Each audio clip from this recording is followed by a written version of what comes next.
Reverend MeeLing, Reverend Susan MeeLing, Lady Dori, Belle. I've been known by a few names.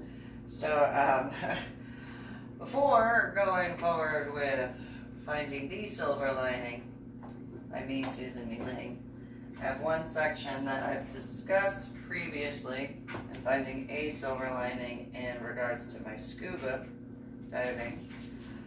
However, I'm going to go over the aspects that I wrote in the Finding a Silver Lining by Susan MeeLing, that's me, in regards to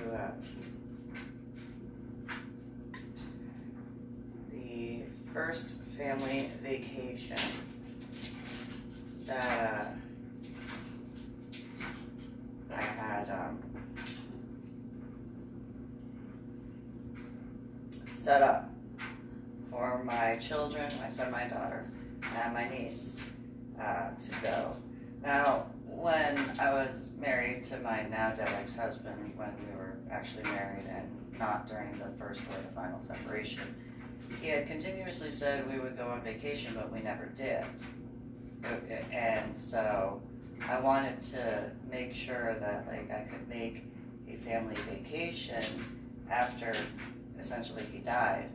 I mean, I was trying to plan something before, and it was after the final separation. However, then a bunch of stuff happened as far as the Army and that sort of stuff was concerned. So I had met a female who told me certain things about the state of Florida, and that was through Cactus Jack's, or sort of also known as Jeffrey Kirkendall Jr., who was a friend of his that he knew in San Antonio, but she moved out to Florida. And she had told me about some of the smaller locations. And I was like, well, yeah, I'm not going to, no offense to Disney World, I just can't do that by myself. I can't. I could barely do SeaWorld for my children. Like that was, that was a lot for me to do for them, and even certain other things. So I had set up we stayed in a resort in Boca Raton, and I made sure to take them to at least one beach per day. And sometimes they got to go to more than one beach per day, but at least we wound up going to the Boca Raton beach that was across the street from the resort we were staying at. And, and then so I had set it up that I took them to Butterfly World. That's in Florida, as well as Cape Canaveral, took them there, and then Coral Castle, which that's a phenomenal place. Then Key West, which took them on the Dolphin Excursion and then around the island area.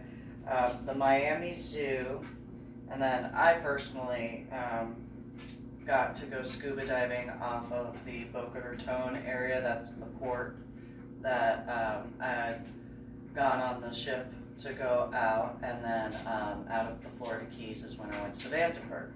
And so I had set up the trip for my son, my daughter, and my niece, as well as myself, of course, where it was like a big thing one day, and then did something smaller the next day, and then a big thing the next. So after getting out to Florida, after spending time in Georgia, which I'll get to that in a minute, I had set up, I think it was NASA one day, and then it was Butterfly World the next day, and then the Miami Zoo and Coral Castle the next day, and something different the next day. And then, when going down to the Keys, Florida to Key West, took my children and my niece on the Dolphin Excursion, and then the next day was when I got to go to the Vandenberg. So I did go to Boca Raton first for my scuba dive off of there, and then the Vandenberg after the Dolphin Excursion. And the kids were recuperating and stuff like that, so I was like, okay, I can have like 2 things just for myself right now. Fantastic. So, but my children and my niece had a lot of fun, and I made sure that no matter which place I took them, that they were able to learn something but also have fun. So, whichever beaches we wound up going to, we'd walk along and the shoreline, and they'd get to play in the water depending where we went. And when we were in the Florida Keys area, I took them to, I think it was like 5 or 6 different beaches. And one of the things I tried explaining to them was the beaches that you see off of the Texas coastline are very different than the beaches anywhere else. And anywhere along the Texas coastline, you can actually have different beach views of the ocean. The tides will be different, so on and so forth. And so the same is in regards to Florida. And so since Florida has that kind of fairly straight line, ish, off of the coastline, it was one of those, so you can see the difference between Boca Raton's beach here, but then, go a few miles and you can see, the difference between that beach, and which is different than the Miami beach, which is different than, so on and so forth. And I was really upset because I didn't learn that you could go scuba diving with the manatees until afterwards. I went, "It's a manatee, there's a little sea cow, sea cow." So cute. Have a thing. I'm weird, I get it. They're so cute, little manatees. You get their little whiskers. They do big old bellies. They're so cute. Fluffy booties. So cute. I mean, they're not fluffy. But they're fluffy. It's a difference, in my opinion. And so, in that regard, I was upset because I wanted to see the manatees. But then at the same time, I knew my children and my niece would have been upset because I got to scuba dive with manatee. If I got with the 2 other scuba trips, which my niece babysat my son and my daughter for just a few hours, and then I went out and came back, and it was during the daytime. The aspects of they would have seen the manatee pictures like they did when we were in the Keys at the Manatee Museum, and they would have been so mad. Like me going out to scuba dive off of Boca Raton and me going to scuba dive at the Vandenberg, all they pretty much knew were, that there'd be fish in certain regards, which there were. But the manatees, when they saw the manatees in the Manatee Museum, they were just, and then I found out that you could, and I was like, oh. And when I said it out loud, and I was like, oh, I could go scuba diving with the manatees. 3 of them looked at me and goes, but we can't go scuba diving. And it's like, well, that's a good thing. That's a good thing, because, yeah, that I would have had to deal with that. Okay. I guess I can, and later found, you can go swimming with the manatees. And it's like, yeah. And me being me, I would actually want to be, I got your tail. I got your tail. You're so cute. I have a thing about manatees. They're just so cute. And they have whiskers.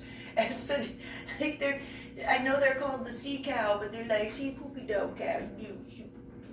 Whiskers. I'm weird. I don't care. And their tails kind of look like platypus tails, you know, but bigger. And so and I'm that person. I know I'm not the only person who finds animals like that and speaks to them in that way out loud. Nonetheless, you know, humidity.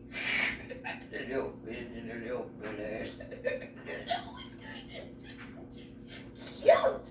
And you got chubby cheeks. I know I'm weird. That's fine. And so, however, in regards to NASA, you know, I'd set it up for one day. So I drove from Boca Raton to Cape Canaveral.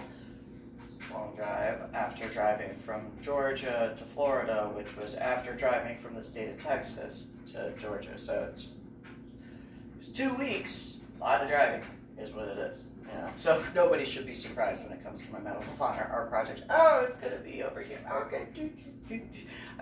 I was the only one who drove. Just saying. So,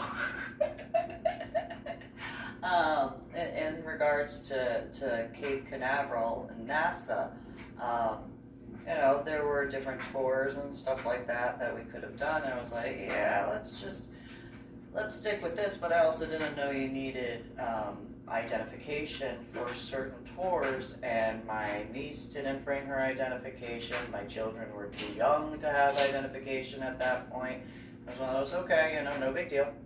You know, and we didn't finish the entire park, you know, just from the areas we could have gone to. So it was one of those, yeah, that's fine.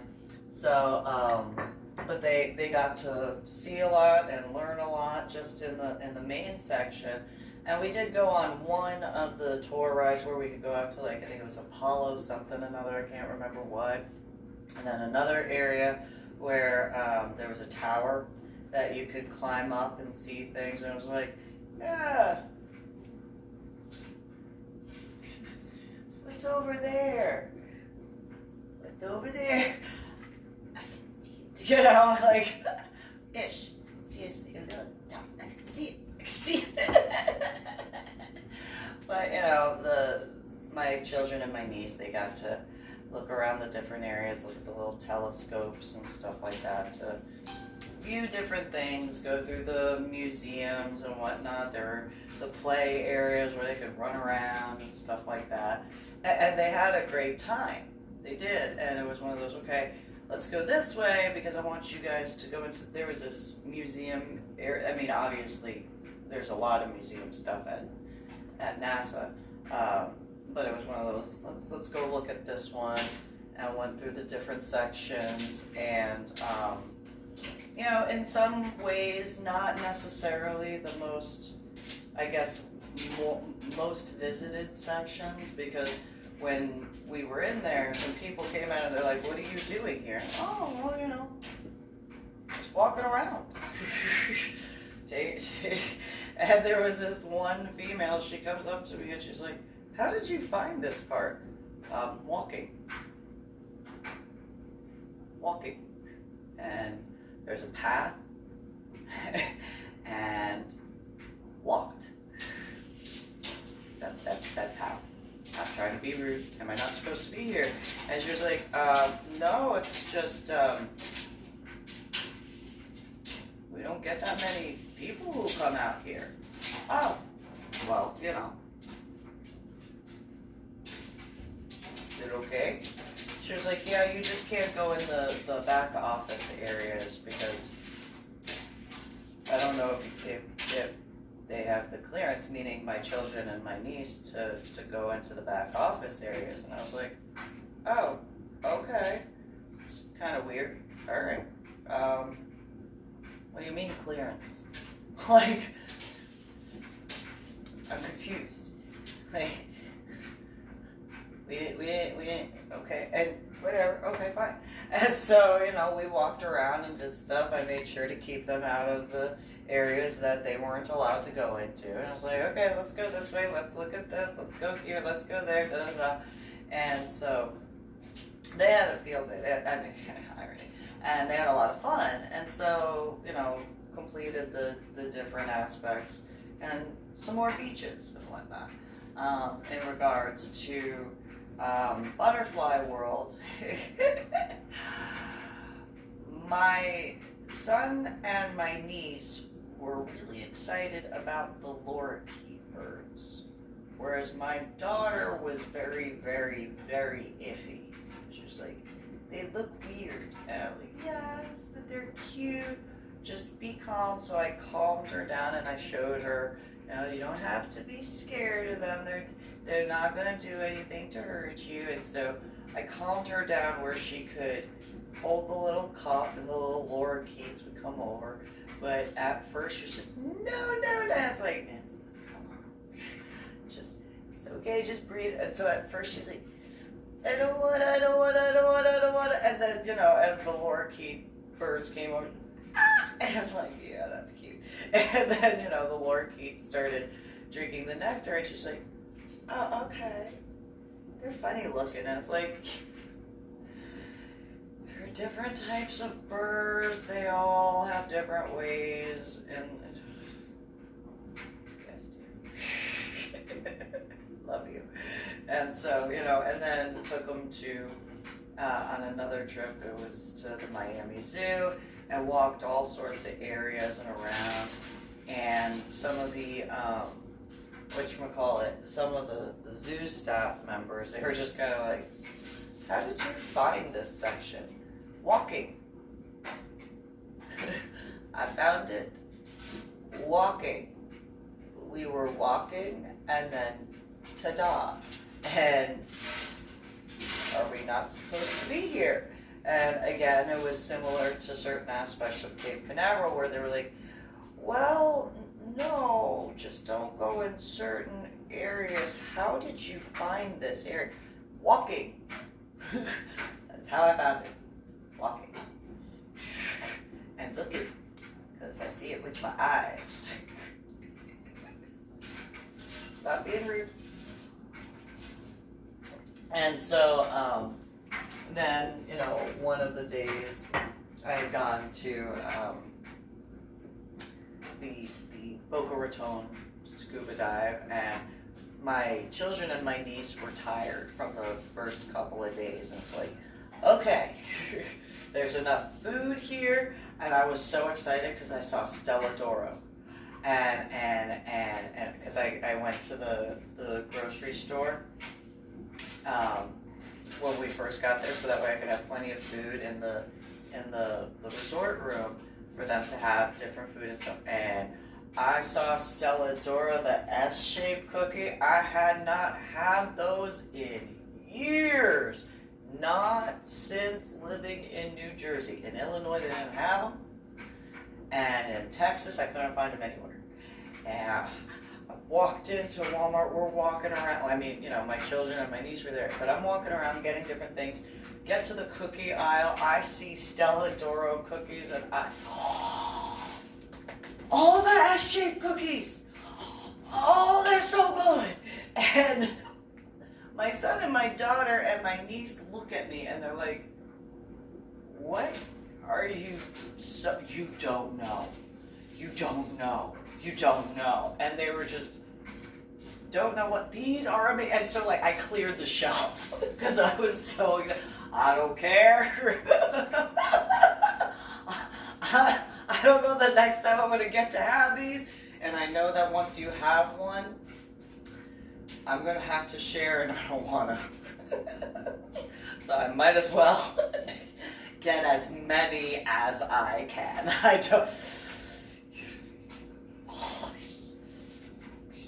And I know there are people from the East Coast especially who know what I'm talking about, or who have been to the East Coast that know which Stella D'Ora cookies I am talking about. The little S-shaped ones has that sweet, flavor, the little bit of glaze on the top of the S, but the rest of the cookie doesn't have the glaze, but it's so good. And just, And so, by day 2, I had to restock the resort because all of us were just nom nom nom nom nom nom nom nom because they're so good. And it was funny because, you know, so getting all the groceries, getting all the stuff, getting more of the Stella D'Ora cookies, because it's like, yes, yes, yes, that's what I'm talking about. You know, got my coffee. That's how you eat that correctly. I mean, you can still eat the Stella D'Ora cookies without the coffee, but have to have that coffee. Dip it in there, and yes, can't be too long, but it's just, and so, so good. And so, you know, I opened up the package, started making coffee and stuff like that. I'm like, okay, you guys have to eat healthy, and okay, I'm cooking, yeah. You and me. Stella D'Ora, yes. Well, you don't know. Now, mind you, it had been since like 1997 or 1998 since I had a Stella D'Ora cookie. I remember those from New Jersey. That's so nummy, so good. And so,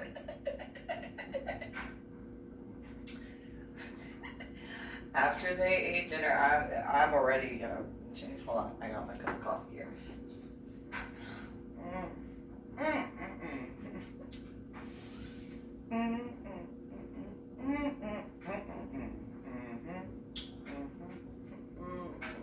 takes me back.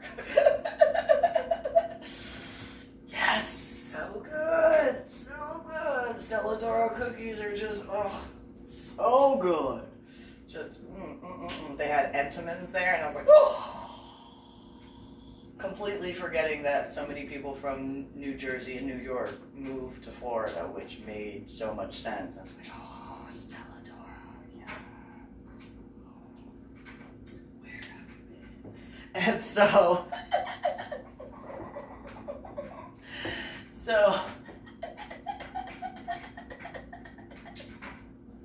when they had finished their dinner, I was like, okay, you guys can have some of the cookies. And my niece at first goes, I don't know if I like it. I'm like, if you don't like it, that means more for me. So that's perfectly fine if you don't like the Stella D'Ora cookies. That's perfectly fine. I am perfectly okay with that. My son and my daughter, on the other hand, they both knew if I said something was good, they knew. I'm going to eat my dinner because mom has something, and I know mom gets the good stuff, so what's she going to can't eat this dinner quick enough. And so, Marissa just kind of looked at the cookie at first, and she's just, I don't know. And get James and Lydia their cookie, and they're just little cookie monsters, just nom nom nom nom. Yes, oh mom, you're right. This is amazing. I know. I grew up with those. Those are awesome. I used to only be able to get like one a week. That was it. So I already know we're gonna have to go back to the store, and I'm gonna have to get more. That's fine. Enjoy. And I did at least 3 times. For that 1 week we were there, I had to restock each time because between the 4 of us, we destroyed eating every single package. And then I was like, okay, well, we gotta have some for the car ride back.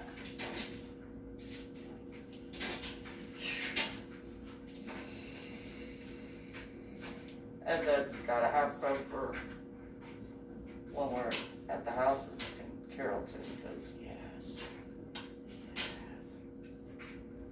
so good. So, those who have had the S-shaped Stella D'Ora cookies know exactly what I'm talking about. Whether or not you like coffee, but it is especially good with coffee. So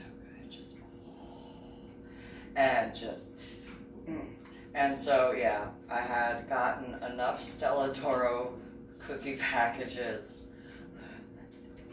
to last, I think it was like, just shy of a month. Just shy of a month. And I sent a few packages with Marissa so that way she could have them. And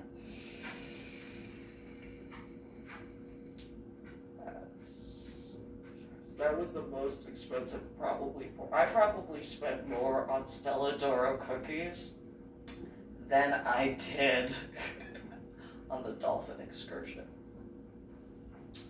per package. In total, like, I mean, that's, I bought a lot of Stella D'Ora cookies. Those are so good. So good. People who are from the East Coast, living around different areas, or, you know, are on the East Coast, know what I'm talking about. You know what I'm talking about. You know how good those Stella D'Ora cookies are. You know that there is no other cookie that is like that. You know you can eat the entire package, and where'd it go? It's not like other cookies where it's like, oh, I'm started. No, you need the entire package. You go running. I want another one right now. Like, oh, so good, so good. And then I looked at what the price was online to have them shipped, and it's like, So for one package, I have to pay what? And it's not gonna last. Nope.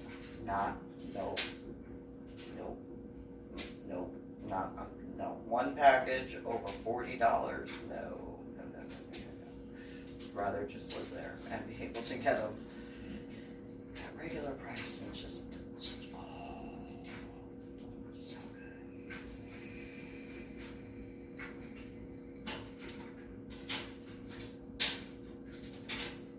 Best cookies ever. My opinion. I mean, other than when I make Hungarian cookies. When I make Hungarian cookies,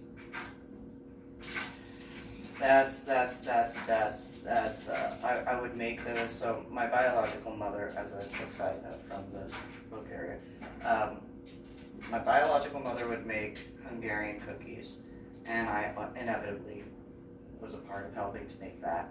And so I made them every Christmas when I got, you know, my own place and stuff like that. And I did that, and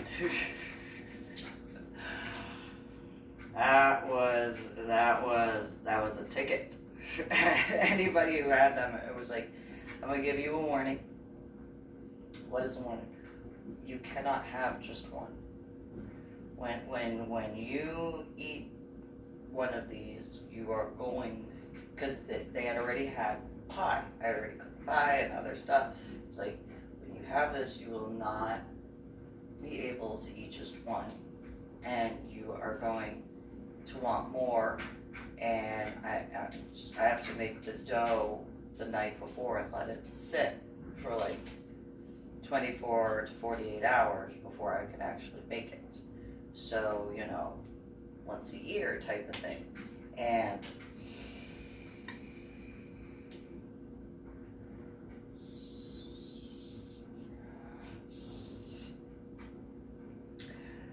though I like the Stella D'Ora cookies because I don't have to cook those. But those Hungarian cookies, yes. Make it with the specialty filling and stuff like that. The almond is the best. In my opinion. I've messed with other flavors and stuff like that, but the almond flavor, yes. So, in that regard, going back to the Florida trip, my son, my daughter, and my niece, you know, we had to go back to the store so many times. I'm sure that there were people, I didn't care. They probably saw me just put them all in the basket and were like, what did you been forever? I will climb to the tippity top to get that last one that doesn't want to come down. I don't care. Got you. That's right.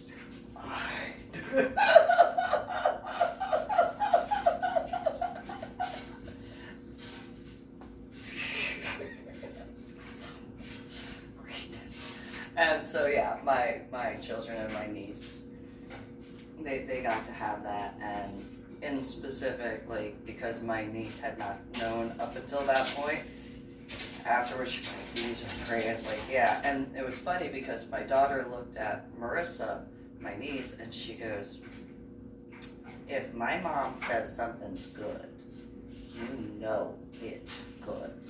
My mom says there's something bad, you know it's really, really bad. I was like, that's right. You know. And James at that time, my son, he's just eating the cookies and yeah, it's like, yeah. So, anyway, so as far as the Dolphin Excursion, you know, driving from Boca Raton down to the Florida Keys, stopped several places along the way, and my children, my son and my daughter, I want a coconut. I am not climbing a coconut tree. Can we have a coconut? I'm not climbing a coconut tree. If there is a coconut tree that is not that tall, and I don't have to climb on public property, I will get a coconut. But there has to be enough coconuts for everybody. I don't want to climb a private property tree, because duh, and I'm not climbing a coconut tree. And they were just like, well, why not? Because look at the way that grows. And they were like, okay. And I was like, you see how there's the angle of the tree? And they're like, yeah. I go, there are bugs that hide in those nooks. I am not willing to deal with that. No. Not only are there bugs that go and burrow in there, but there's other stuff. And I just, no thanks. No. No. No, so if it's on. So, get it. So instead of, are we there yet? It was, what about that coconut tree? Is that coconut tree? I mean, you know, at least it was a little bit longer in time. No, that coconut tree is not on public property. No, I'm not climbing that coconut tree. No, I'm not going to get that. No, there are no coconuts on that tree. No. Just on and on and on. And we stopped a few places and stuff like that. There was a point where at one of the beaches that, you know, I stopped and let them look around. There was a rainbow that just came out. It's like, oh, you guys stay right there. Hold on, move the clouds a little bit. Got it. Got you into the whole thing. And then there were these little itty bitty teeny tiny birds. And they were just running around with their little tootsies, and I'm like, look at those, and my daughter just started laughing. She's like, those are so cute. I'm like, I know, they're little fairy-sized birds, right? So, you know, get out to the Dolphin Excursion area, and we were there about half hour, 45 minutes early. And so we're walking around on the dock, and whatchamacallit, you know, which was behind the sign-in area, spoke with the guys that were in there, and they said that the captain of the ship wasn't going to be there for a little bit. I said, okay, we'll walk around. And so, you know, went around to the back, and there was this pelican. Pelican originally was on the stump, and flew over to being on the dock, and I was like, oh, look at the little baby pelican. My niece especially, Marissa, that is not a little bird, Aunt Susan. No, it is. It's such a, look at that little bee. No. My son and my daughter look at it, and it's almost as tall as us. Yeah, let's judge it, the little baby pelican. Mom, the bird is almost as tall as us. Yeah, that's nice. It's still a little bird. And so, tried to get them to get closer so I could get a picture of them with, and I did. I got a couple pictures of them with the pelican. And, you know, they were just like, it's like right there. It's like, he's not going to do anything. He knows better. And they were just like, no, like, it's a bit. So then, you know, after I took the pictures, I'm like, look. So I walk right up to the pelican, and I took a couple pictures. That is not zoomed in, by the way. And so I'm standing there, I'm like, look, he's just a little baby. How you doing? And a little pelican just shakes his little booty. Yes, he's a cute little baby. And just took a couple pictures, and then, you know, he flew off and stuff like that. And then tarpon fish, which those who know, tarpon are about like 4.5 to 6 feet long. And they start jumping out of the water. I'm like, look at the little fishies! Relatively. Compared to some of the fish in the ocean, tarpon are small. Little. And so, you know, look, the tarpon are trying to say hi. They just can't get out of the water because they need the water to breathe. And so, you know, they're just swimming around and doing their thing. Little tarpon, what are you doing? And my son, my daughter, and my niece just are looking at them. They're like, those are some big fish. Yes, and they're fish.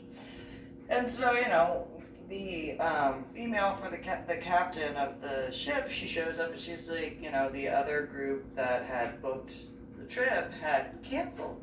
So it was only going to be myself with my son, my daughter, and my niece. And I was like, why did they cancel? She goes, oh, supposedly that hurricane's not going to make landfall until we're done with our trip. And they missed out. That's their problem. And the captain just kind of, what? I was like, oh, no, I know we're still going, we're going. It's not going to make landfall until we're back. And, you know, she's just kind of, okay. So, she had brought a golden retriever with her, and she was like, do you guys mind, you know, asking all of us? I was like, oh, puppy dog, no problem. Puppy dog. My children and my niece had a field day playing with like an actual dog size. My ex-mother-in-law only did the little dog thing, and so hunting dog, little football size things, and personal opinion, and so just like ankle biters, because that's all that's as far they can reach, and so. So we go on the ship and go out to the sand dune, and they learn how to snorkel and stuff like that. And, you know, the dog was swimming in the water with, and on the way out there, the captain of the ship and I were speaking and stuff like that. And the kids, meaning my son and my daughter and my niece, they were just enjoying everything. It's like, look, see, there's the difference in the ocean. You can see certain things and da-da-da.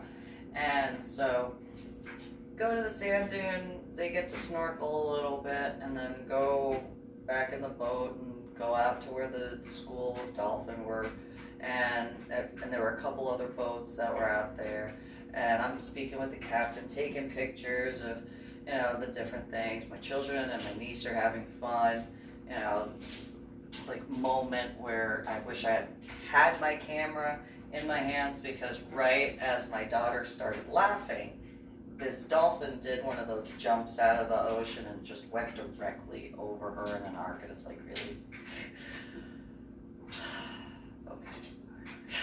I mean, yeah, still great, but it's such a cool picture to get that.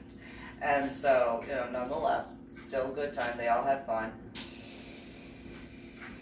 Dolphins were swimming up to the boat, like directly up to the boat, and my children and my niece are like, why are they like doing that? They're not going near the other boats. I'm like, no, watch this. And a few of the little dolphins, they just kind of, my children and my niece start laughing. They're like, how did you get them to do that? Oh, that's the thing. You should do a baby dolphin. Yes. So, yeah, it is what it is. And so the captain of the ship and I, we start talking and stuff like that before we start heading back. Go and snorkel at a coral reef area, and my daughter thought it was hilarious that the parrotfish were eating the coral because she could hear the crunching. It's like, that's what you eat, like coral. And, you know, and then there were some manta rays that swam by, and it was several of them. The pictures that I took, I had actually I had free dove a little bit and got close enough for those. I forgot about the zoom by that point, by the way. And so just got a few of those pictures, and you know, don't lift your tails, please. And so, you know, it was one of those, man, I wish I knew we were going to go out into this area. I would have gone scuba diving, because this is like a prime location to drop down and just scuba. And I'm sure that people do, just nonetheless, it's pretty cool. And so, at the same time, yes, I know, technically not having a scuba dive buddy, that probably wouldn't, but nonetheless, it's anyway, not that I, so then, go back to shore, and, you know, my children and my niece were sleeping, and I look towards the back, behind us and I see the storm clouds going closer, and the captain of the ship was just like, I was like, don't worry about it. And she's like, well, what do you mean? I'm like, I told you, the storm is not going to make landfall until we get back. And you know, she was just, okay. And I'm like, here's a little extra for the engine, and we'll get back. And she's just, okay, that's a little bit of a jolt. I'm like, yeah, and push the clouds a little further back. And at that point, my children and my niece wake up, and they were just, what's going on? I'm like, oh, we're getting closer to shore. Just gotta focus on making sure those storm clouds don't, you know, hit the boat before we get back. And they were just, okay. So my son, my daughter, and my niece are watching back and forth between watching me pushing the storm clouds back of the hurricane, making the hurricane not be as bad at the same time, because those who understand hurricanes, you know, the longer a hurricane is in the ocean, it develops more power, and it's like, no, I'm going scuba diving tomorrow. You're not messing up my scuba dive. Like, I'm gonna go scuba dive. So you're gonna go from a hurricane to a tropical storm, and you're gonna be over quick. I don't think that you are not gonna mess up my scuba dive. Like, I don't think so. And so that was my thoughts. And obviously, I didn't allow that to happen, because I was going on my scuba dive, and I did. And so push the clouds back, and my daughter, my son, and my niece are just looking back and forth. They're like, oh my God, are you really doing that? And I'm like, yeah, of course I am. I'm not allowing that to wreck the vacation. Irony of the scuba dive wreck of the Vandenberg. And the boat has to get back safely. Plus there are other boats that are still on their way back, so it needs to calm down a little bit, so that way it's not a problem. And my niece looks at me and she goes, oh my God, what did you just say, Aunt Susan? And I said, Marissa, you know that there were other ships in the area. She said, yeah. And I was like, they left the Dolphin area after we did. They stayed out there however long they did. And so wherever they got to go back to port, whether it's close to where we got to go back to port, or whether they're going to a different area, they still have to get back safely. So, you know, I got to make sure that when it does hit landfall, it's not nearly as bad. And Marissa just looks at me, she's like, oh my God, Aunt Susan. Well, it's what it is, I got to focus. And so, you know, my son and my daughter are looking, and they're just, Mom, yes? It's not the ideal time to be asking me questions, but yes, you know? And then they're like, how are you doing that? I can't explain it. It's just essentially what I'm doing. I can't put it into words. And so my daughter Lydia, she goes, my mom does magic. That's the answer to that. Well, that's one way to put it. And so, by technicalities, in certain regards, because there's no scientific explanation in certain regards in that. And so, you know, making the clouds smaller while also, you know, making sure that it doesn't build up and stuff like that. It's like, okay. And then right when passing essentially this one grove of trees, it's like, okay, There's one boat left before ours gets to dock. So let me just, all right, get a little extra boost to that ship. And so, you know, by the time the ship that we were on gets to dock, you know, we get inside and stuff like that, and right afterwards was when the rain hit. And I was like, that's what I'm talking about, let's run out to the van. Look, we're running and dancing in the rain, no big deal. And so a few winds came, it was over. It didn't last very long. It was maybe like half an hour, if that, in comparison to what it was going to be. That was one of those, okay, no problem. Not an issue. All right, let's go. And so right as we pull out of the parking lot, look, coconuts! They're on the side of the road that's technically public property. All right. Yes, I made a promise. Turn the van around, go and pick up the coconuts. Get in the car. We go. The next day was the Vandenberg dive.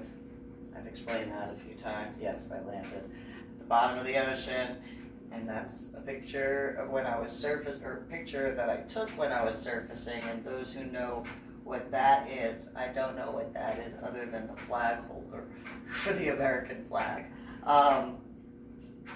That was on my way up, and from the bottom, and got back to shore after the second dive and stuff like that. And when I got back, I was like, okay, get to the hotel. I'm like, okay, it was the Days Inn, and I was like, okay, let's go get some extra food. I'm gonna have to extend the trip an extra day. Like what I had planned for tomorrow, I'm gonna need a little extra time. And they were just, okay. Okay, so we went to Denny's, ate, got a few things from, I think it was Ross, Dress for Less, and then went back to the hotel and extended the stay. And the guy behind the counter is like, oh, you know, we actually can extend the stay because a lot of people didn't show up. And like, well, oh, because of whatever. And the guy was like, yeah, why are you wanting to stay a little extra? It's like, oh, I went scuba diving at the Vandenberg, and can you believe that guy did not see me at the bottom of the ocean? And so paid for the extra night and slept. And then the next day, you know, took them around the island because a little extra time. And then we went back to the resort, but on the way back, took them to multiple locations of different beaches on the way back. And this particular picture is one of the pictures that I took from one of the beaches on our way back. And so in that regard, you know, it was one of those, my children and my niece had, you know, the ability to see what I had been explaining just from the before that, in regards to before going down to the Keys. I had explained, you know, you can go several miles and it will be a different beach, it's the same coastline, but because of the way the ocean is, it is constantly changing certain things and different in certain ways.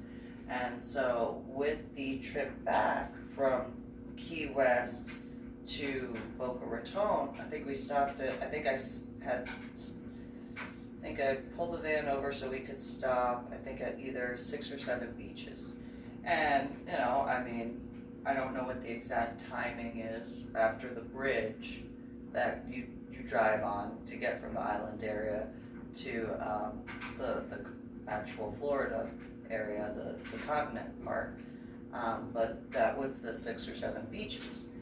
And look, see, this one's a little bit more rocky, this one has a little bit more sand, this one has a whole bunch of seaweed that, you know, kind of washed on shore, this one has that, you see the difference. And the 3 of them were just, wow. I was like, yeah. So when I say that, you can go to the ocean in different areas, it's going to be different along even just a small amount of distance. And, they got to see that in person, see how that was, and I just, okay. Although they were still a little bit shocked from the Dolphin Excursion. Because they're just, you really stopped the storm. Yeah. And Marissa, my niece, she said, Aunt Susan, I looked it up on the cell phone, and I go, okay, what? She said that storm was supposed to be a hurricane, it was supposed to be category this. She started researching that stuff and learning more about that. And I looked at her and I was like, okay, what's the big deal? She said, no one saw that coming. Like the news report said, everyone was hunkering down and expecting it to be a really big hurricane. Oh, well, it wasn't. It's just simple to calm that down. And she looked at me, she's like, oh my God, Aunt Susan, I can't believe you did that. Was that what you saw it with your own eyes? And she goes, yes, I did. I'm like, there you go. What do you want me to tell you? And she looked at me, she's like, I don't know. I don't know right now. I turned like, Marissa, it is what it is. That's all I could say. We got back safely. We're going back to the area and stuff like that. You're okay. My son is okay. My daughter's okay. I'm okay. That sort of stuff. So, the Keys didn't have to deal with any of that issue. Florida didn't have to deal with any of that issue. And the subsequent hurricanes that were essentially down the line, they're not going to be as bad in comparison because of being able to stop that one because of the way the patterns go. And she just looked at me, she's like, oh my God, Aunt Susan, oh my God. And I look at her, I'm like, it is what it is. So that pretty much is the last portion of Finding a Silver Lining by me, Susan MeeLing. I'll put the links in the information thing where you can purchase the books and stuff like that, all the different books that I've written, and my website as well. Subscribe to my channel and share. You guys have a good one.